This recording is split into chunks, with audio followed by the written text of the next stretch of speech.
Namaste Dhanava Pranam. By the instruction and grace of our spiritual master Om Vishnupad Paramahamsa Sripad Bhakti Madhava Puri Maharaj, we're here reading Srimad Bhagavatam. Om Namo Bhagavate Vasudevaya. Canto 3, The Status Quo, Chapter 5, Text 45. Tanvaihyasad Vritibir Akshibirye Parahratantar Manasha Pareshe Arto Napasyantya Urugaya Nunam Yete Padanyasa Vilasa Laksha. O great Supreme Lord, offensive persons whose internal vision has been too affected by external materialistic activities cannot see your lotus feet, but they are seen by your pure devotees, whose one and only aim is to transcendentally enjoy your activities. Purport. As stated in Bhagavad Gita 18.61, the Lord is situated in everyone's heart. It is natural that one should he be able to see the Lord at least within himself, but that is not possible for those whose internal vision has been covered by external activities. The pure soul, which is symptomized by consciousness, can be easily perceived even by a common man, because consciousness is spread all over the body. The yoga system, as recommended in Bhagavad Gita, is to concentrate the mental activities internally, and thus see the lotus feet of the Lord within oneself. But there are so many so-called yogis who have no concern with the Lord, but are only concerned with consciousness, which they accept as the final realization. Such realization of consciousness is taught by Bhagavad Gita within only a few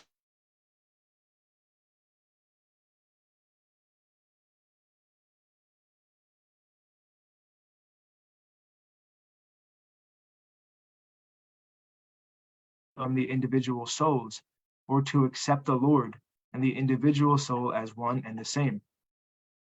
The impersonalists misinterpret the theory of reflection, and thus they wrongly accept the individual consciousness as the supreme consciousness. The theory of the reflection of the Supreme can be clearly understood without difficulty by any sincere common man. When there is a reflection of the sky on the water, both the sky and the stars are seen within the water, but it is understood that the sky and the stars are not to be accepted on the same level. The stars are parts of the sky, and therefore they cannot be equal to the whole. The sky is the whole, and the stars are parts. They cannot be one and the same. Transcendentalists who do not accept the supreme consciousness as separate from the individual consciousness are as offensive as the materialists who deny even the existence of the Lord. Such offenders cannot actually see the lotus feet of the Lord within themselves, nor are they even able to see the devotees of the Lord. The devotees of the Lord are so kind that they roam to all places to enlighten people in God consciousness. The offenders, however, lose the chance to receive the Lord's devotees, although the offenseless common man is at once influenced by the devotee's presence. In this connection, there is an interesting story of a hunter and Devarshi Narada. A hunter in the forest, although a great sinner, was not an intentional offender. He was at once influenced by the presence of Narada, and he agreed to take the path of devotion, leaving aside his hearth and home. But the offenders Nalakuvara and Manigriva, even though living amongst the demigods, had to undergo the punishment of becoming trees in their next lives, although by the grace of a devotee they were later delivered by the Lord. Offenders have to wait until they receive the mercy of devotees, and then they become eligible to see the lotus feet of the Lord within themselves. But due to their offenses and their extreme materialism, they cannot see even the devotees of the Lord. Engaged in external activities, they kill the internal vision. The Lord's devotees, however, do not mind the offenses of the foolish in their many gross and subtle bodily endeavors. The Lord's devotees continue to bestow the blessings of devotion upon all such offenders without hesitation. That is the nature of devotees. Text 46. Panena te deva kata sudhaya pravridha bhaktya vishadasya ye, pravridha bhaktya vishadasya ye, vairagya saram pratilabhya bodham, yatanja sanviyor akunta disnyam.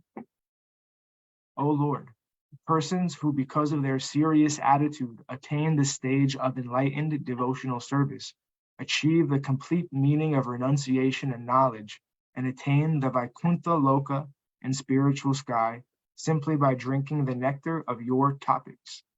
Purport. The difference between the impersonalistic mental speculators and the pure devotees of the Lord is that the former pass through a miserable understanding of the absolute truth at every stage, whereas the devotees enter into the kingdom of all pleasures, even from the beginning of their attempt. The devotee has only to hear about devotional activities, which are as simple as anything in ordinary life, and he also acts very simply, whereas the mental speculator has to pass through a jugglery of words, which are partially facts and partially a make-show for the maintenance of an artificial impersonal status. In spite of this strenuous effort to attain perfect knowledge, the impersonalist attains merging into the impersonal oneness of the Brahmajyoti of the Lord, which is also attained by the enemies of the Lord simply because of their being killed by him. The devotees, however, attain to the highest stage of knowledge and renunciation and achieve the Vaikuntha Lokas, the planets in the spiritual sky. The impersonalist attains only the sky and does not achieve any tangible transcendental bliss, whereas the devotee attains to all planets where real spiritual life prevails. With a serious attitude, the devotee throws away all achievements like so much dust, and he accepts only devotional service, the transcendental culmination. Text 47. Tata pare chatma samadhi yoga, balena jitva prakritim balistam, tvam eva dhira purusham vishanti, tesham shramashyana tu sevayate. Others who are pacified by means of transcendental self-realization and have conquered over the modes of nature by dint of strong power and knowledge, also enter into you. But for them there is much pain, whereas the devotee simply discharges devotional service and thus feels no such pain.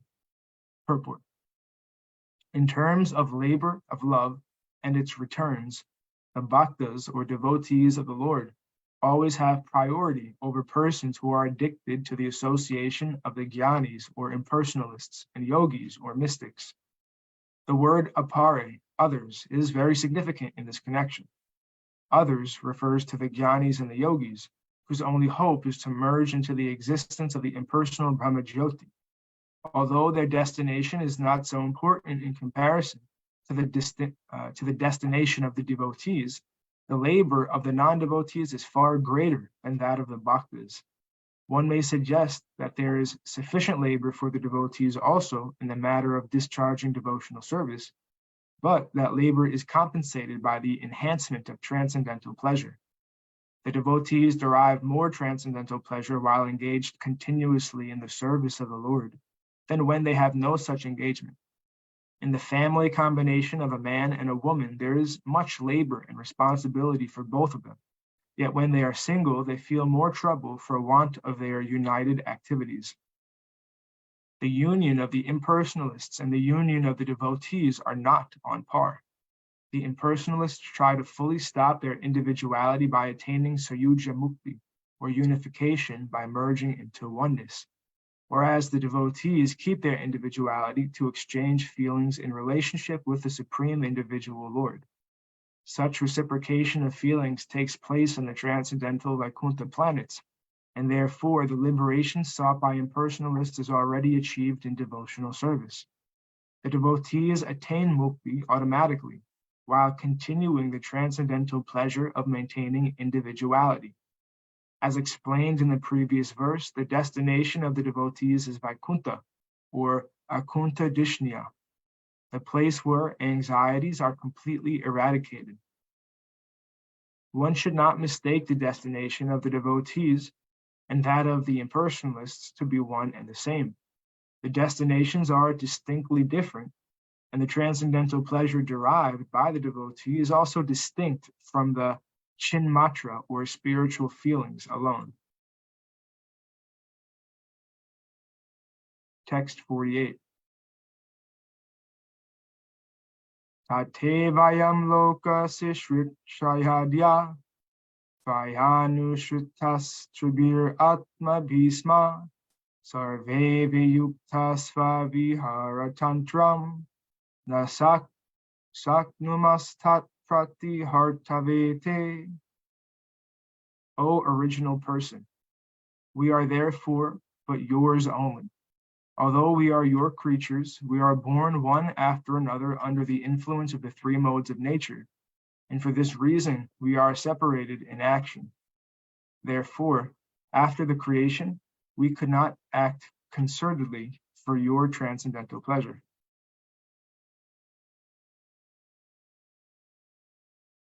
Purport.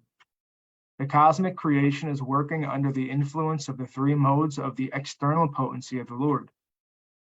Different creatures are also under the same influence, and therefore they cannot act concertedly in satisfying the Lord. Because of this diverse activity, there cannot be any harmony in the material world. The best policy, therefore, is to act for the sake of the Lord. That will bring about the desired harmony.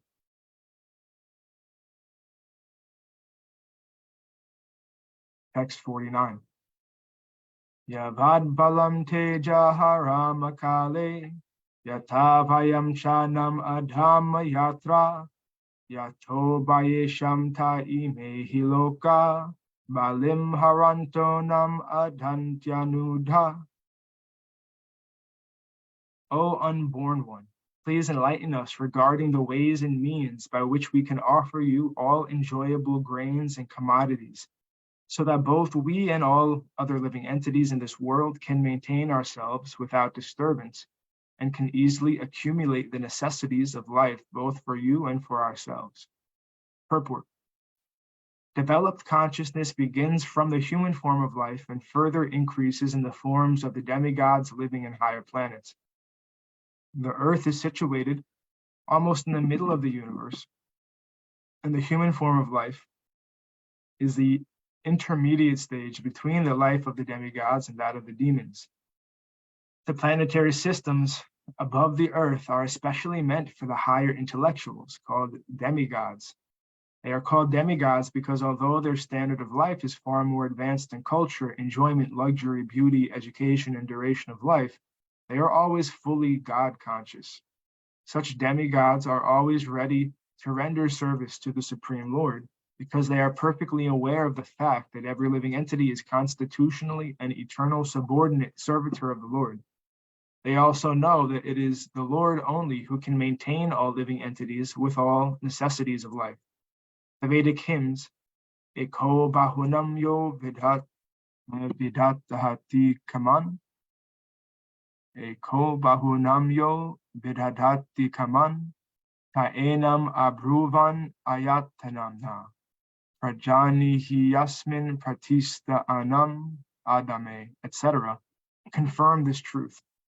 In Bhagavad Gita also, the Lord is mentioned as Bhuta Brit, or the maintainer of all living creatures.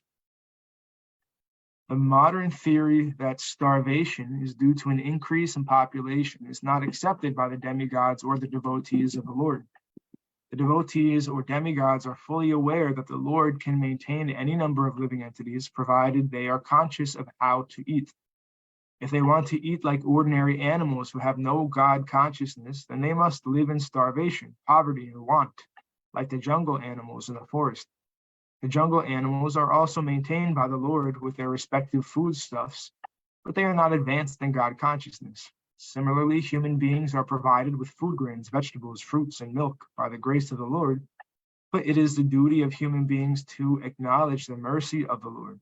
As a matter of gratitude, they should feel obliged to the Lord for their supply of foodstuff, and they must first offer him food and sacrifice and then partake of the remnants.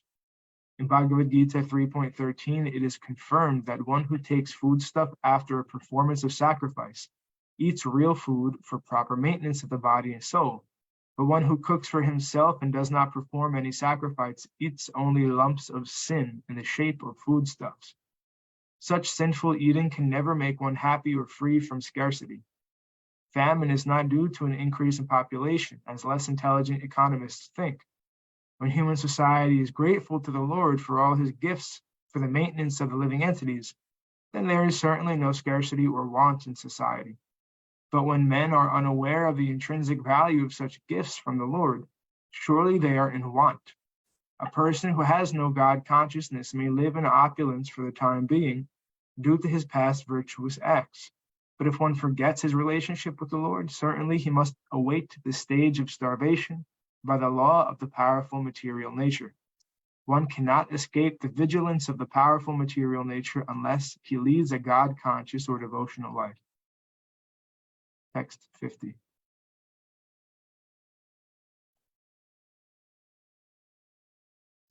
Tvam nasuranam asi sanvayanam bhutasta adya purusha purana tvam deva sakyam guna karma yono retastvajayam kavim adadheja. You are the original personal founder of all demigods and the orders of different gradations. Yet you are the oldest and are unchanged. O Lord, you have no source or superior. You have impregnated the external and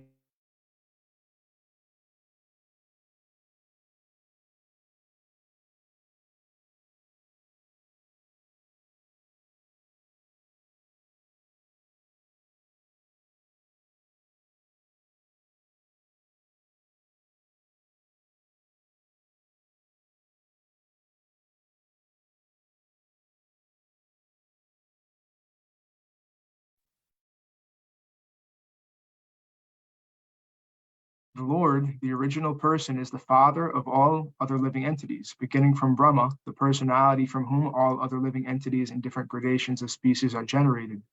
Yet the Supreme Father has no other father. Every one of the living entities of all grades up to Brahma, the original creature of the universe, is begotten by a father, but he, the Lord, has no father. When he descends to the material plane out of his causeless mercy, he accepts one of his great devotees as his father to keep pace with the rules of the material world. But since he is the Lord, he is always independent in choosing who will become his father. For example, the Lord came out of a pillar in his incarnation as Nrsimhadev, and by the Lord's causeless mercy, Alaya came out of a stone by the touch of the lotus feet of his incarnation as Lord Sri Rama.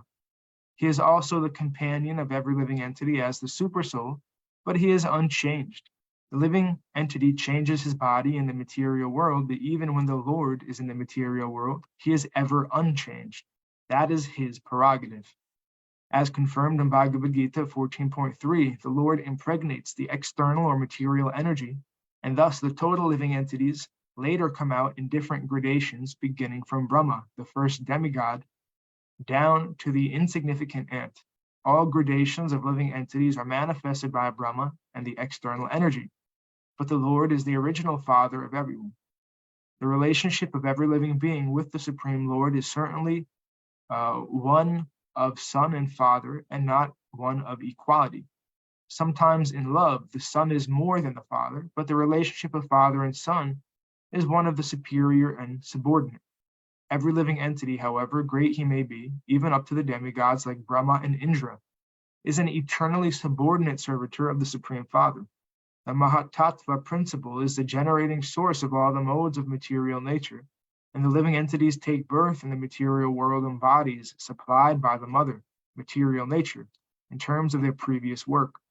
The body is a gift of material nature, but the soul is originally part and parcel of the Supreme Lord. Text 51. Tato vayamat pramukha yadarte babhuvi matman karavama kimte famnasva kakshu paridehi shakya deva kriyarte yad anugrahanam. O Supreme Self, please give us, who are created in the beginning from the Mahatattva, the total cosmic energy, your kind directions on how we shall act. Kindly award us your perfect knowledge and potency so that we can render you service in the different departments of subsequent creation. Purport.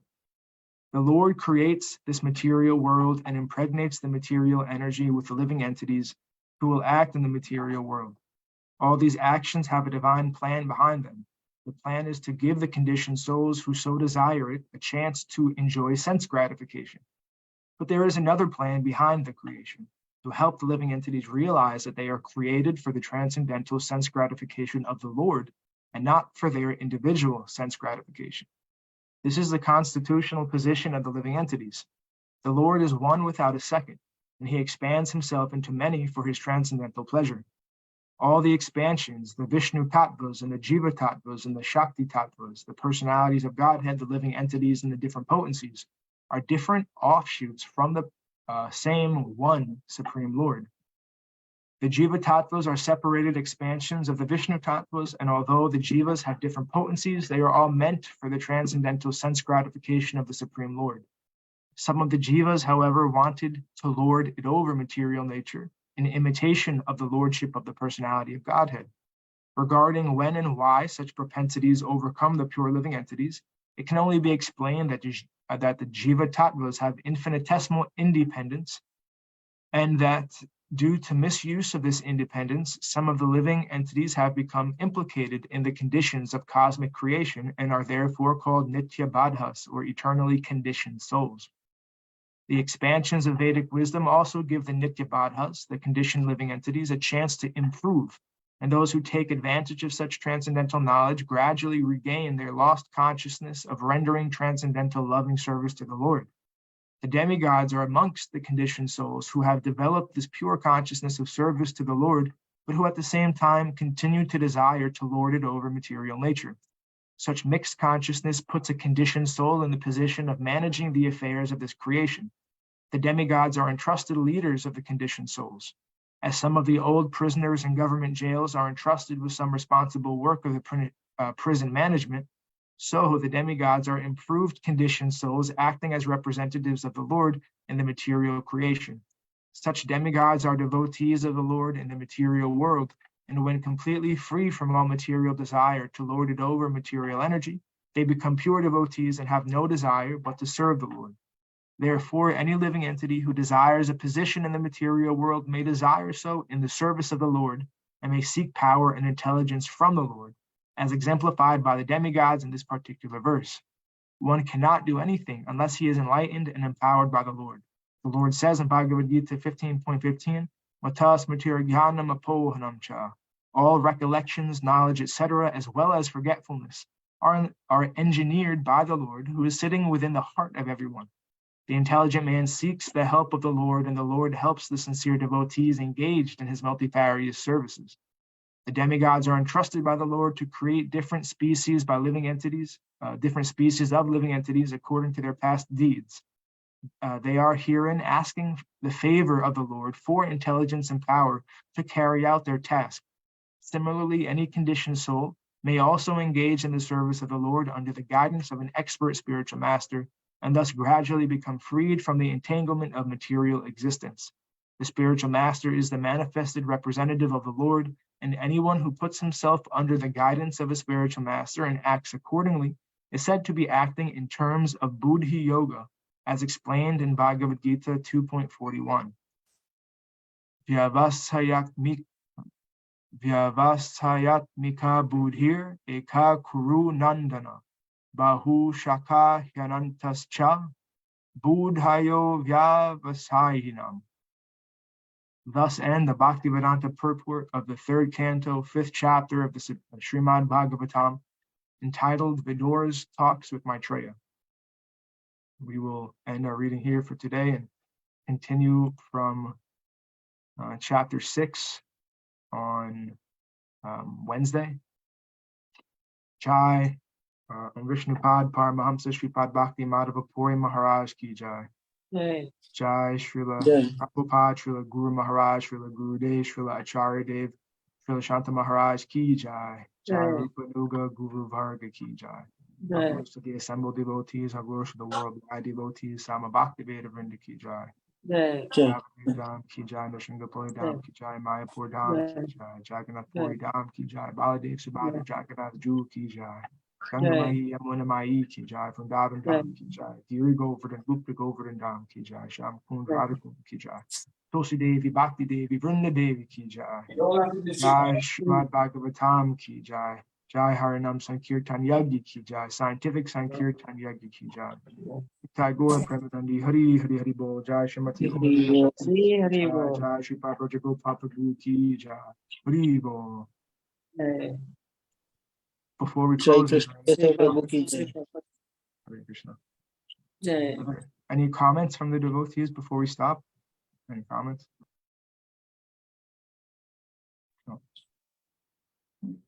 No, Prabhuji, all good. It's very auspicious to have the association of you both this morning. Thank you very much. Hare Krishna. Hare Krishna. Devotees Prabhu ki jai. Jai Jai. Hari Bol. Hare Krishna.